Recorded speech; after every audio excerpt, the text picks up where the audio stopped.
Hello everyone, আপনারা যারা star setup সহ বিভিন্ন রকম সেটআপ করতে জানেন না তাদের জন্য আজকের ভিডিওটা। তো খুব সহজভাবেই আপনারা স্টার সেটআপ সহ বিভিন্ন ধরনের সেটআপ করতে পারবেন। তো ভিডিওটা টেনে টেনে দেখবেন না, অবশ্যই শেষ পর্যন্ত দেখবেন। শুরু করা যাক। তো এভরিওয়ান, চলে আসলাম আমরা আমাদের ফেসবুক প্রোফাইলে।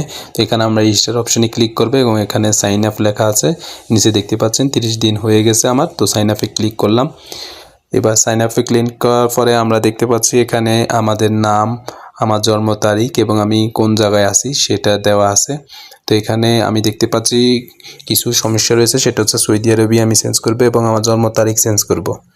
ঠিক আছে, তো আপনারা দেখতে পাচ্ছেন এখানে যদি আপনাদের সঠিক থাকে আপনারা ওকে ক্লিক করবেন, নিচে অপশান রয়েছে।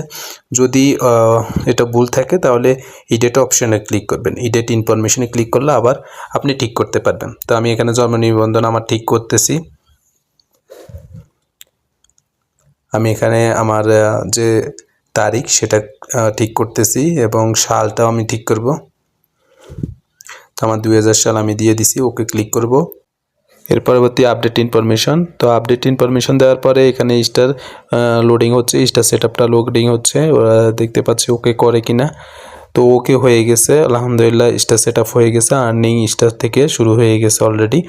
এর পরবর্তীতে যে সেটআপগুলো রয়েছে সেই সেটআপগুলো অনেকটাই এরকমই, তবে এখানে আপনার যদি অ্যাকাউন্ট ইনফরমেশন আপনি যদি অ্যাডিং করতে চান, মানে আপনার ট্যাক্স সার্টিফিকেট অন্য ইত্যাদি দরকার হয়, অন্যটা ভিন্ন রকম।